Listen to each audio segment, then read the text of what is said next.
If you're a beginner and wanting to sell digital downloads and printables, I've got you covered in this video. I'm going to go over everything you need to know to get your digital products business up and running. So first things first, what are digital products? These are digital files that you make one time and you can sell them over and over again.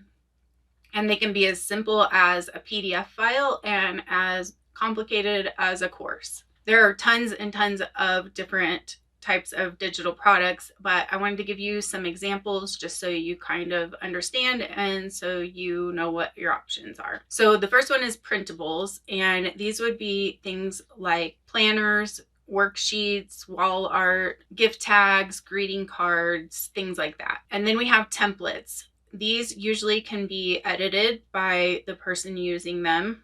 And some examples of those are social media templates. So you could do like Instagram post templates, Pinterest pin templates, and YouTube thumbnail templates. This also includes things like digital invitations and business templates like order forms, business cards, and presentation templates. Then we have ebooks and guides. These would be things like digital books that teach people how to do something, or things like recipe books. Next up, we have courses, and those would be video or audio files that teach a person how to do a specific thing. You can also sell art and graphics, so things like clip art and illustrations, or patterns for crafts could be grouped in this as well. So things like crochet patterns. And then for the more techie people, software and apps. This would be things like mobile apps or website themes and templates. You can also sell music and audio. Some examples would be guided meditations or music and sound effects for content creators, and audiobooks. And then if you are good with photography, you could sell things like stock photos or Lightroom presets. So now that you have an idea of some of the things that you can sell,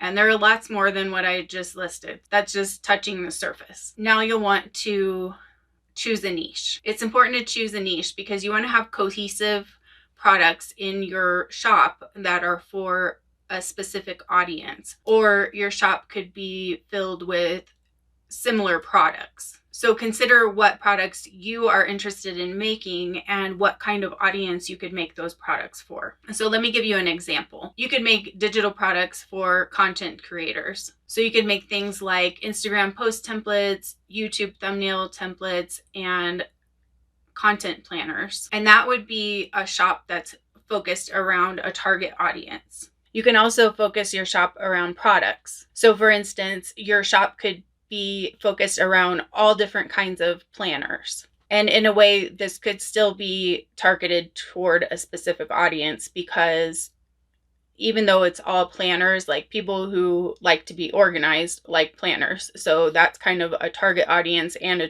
target product. So once you have an idea of what kind of products you want to make, you want to validate your idea and make sure that there are people actually searching for this type of stuff. How I like to do this is I go on Etsy or Google and I just search a general term that would be in my shop. These don't have to be specific products because you're going to get more narrow as you figure out what products you want to make. But this is just to validate the idea for your shop. So for example, let's say you decided you want to focus your shop around party printables.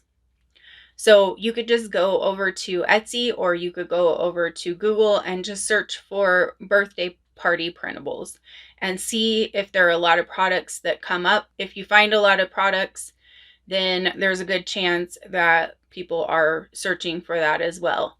And another way to check this is when you start typing in the Etsy search bar or in the Google search bar, you'll see a drop-down menu come up and some suggested searches. If your products are included in that drop-down menu, then that's a good indication that people are searching for it. On Etsy, you can look and see if there are any products that say popular now or bestseller. That's a good indication that people are actually looking for those and purchasing those products. Then the next thing you want to do is create your digital product. You can use tools like Canva or Photoshop to make your digital products. And I have a ton of tutorials on my channel that teach you how to make different types of printables and things. So be sure to go check out my channel and see if there's anything that sparks your interest. I also have a course that takes you step by step through how to make printables and how to set up your shop. I mean, it covers all of this stuff, but super, super in depth. So there's no stone left unturned in that course. When you're deciding on what products to make, you want to find products that have low competition and high search volume. And I would recommend using a tool like Sales Samurai to research and find those. I've also shown in lots of videos on my channel how to use Sales Samurai, and that's included in my course too, how to do in-depth keyword research for your products. Now you want to set up your store. You have tons of different options for setting up a shop to sell digital products. If you want a platform that has built-in traffic, you can sell on a site like Etsy or Teachers Pay Teachers. I don't typically recommend Teachers Pay Teachers because they do not give you very much money of what you sell, and I'm not on board with that, but it is an option. You can also create your own store on something like Shopify or WooCommerce. If you want to sell bigger things like courses, you can set up your own website on a platform like System.io or Kajabi. These are all-in-one platforms. You can have your own website, your email list on there, host your course on there, and have a store. So now let's talk about pricing your product. Your first instinct might be to price based on what you see other people doing on Etsy or whatever platform you're looking at. And I don't recommend that that's the way you price your items, based on what other people are doing. I see so many people on Etsy selling stuff for like $1.50 or $1. And by the time Etsy takes their cut of that, it's like such a tiny little amount of money. So this is why I say that. Like, if you just are trying to undercut your competition, that's not the way to price things. A better strategy is creating things that you can charge more money for, like bundles of products, editable products, things that would be higher priced and also high value to your customer. And then base your pricing on your business goals.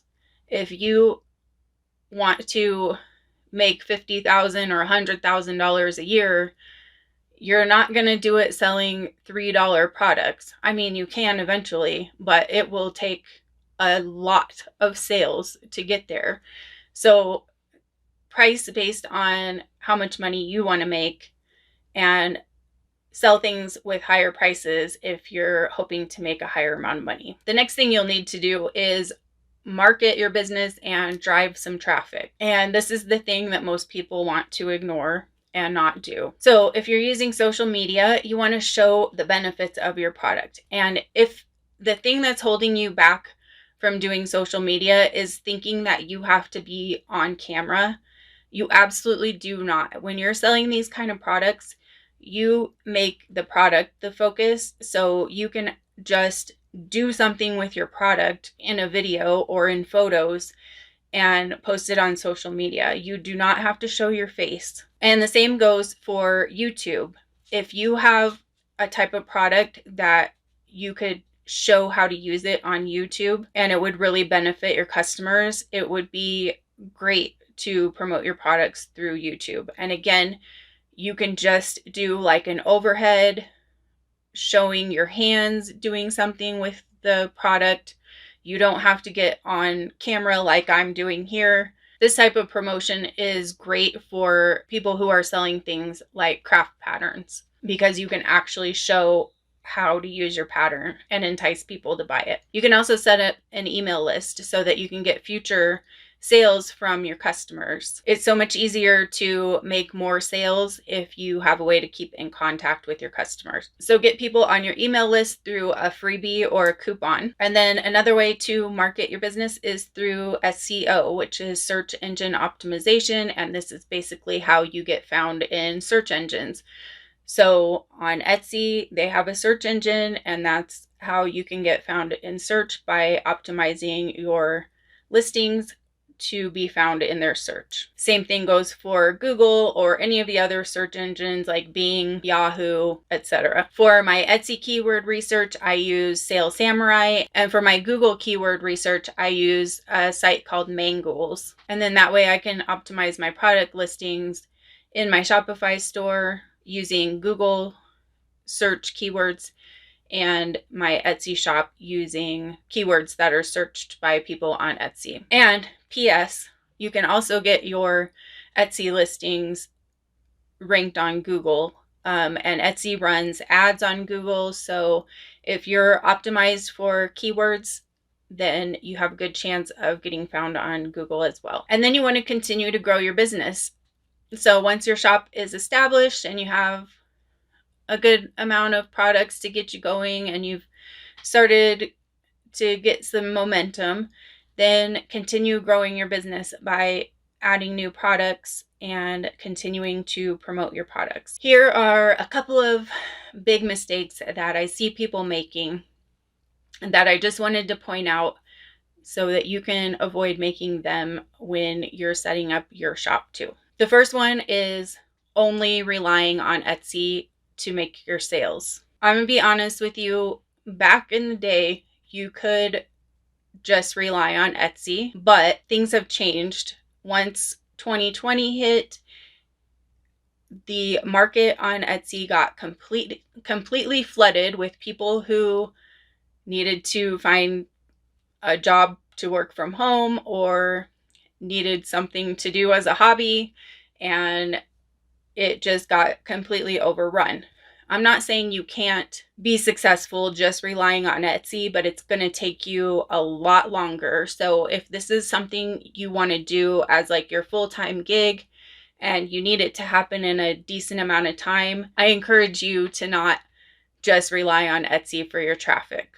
And that's why I'm always stressing in all of my videos to promote your products through email and social media and all those things. And then another big mistake I see people making is choosing products to make that just have way too much competition. That's why keyword research is so important, because especially if you're only relying on Etsy for your traffic, which I don't recommend, but if you are, you have to pick things that are low competition and high search volume so you can get found in search, because you will get just completely buried if you're making things that there's like 100,000 listings or even 10,000 listings. You're going to be so far down, so many pages in, nobody's ever going to get to your product. And you're never going to get that momentum and get it going. So after hearing all of that, if you still feel like you need some more step-by-step guidance to get this all set up, be sure to check out my Printables course. It's called Printables Profit Blast. And you can find it by going to PassivelyEverAfter.com/PPB. And I'll also leave the link for that in the description.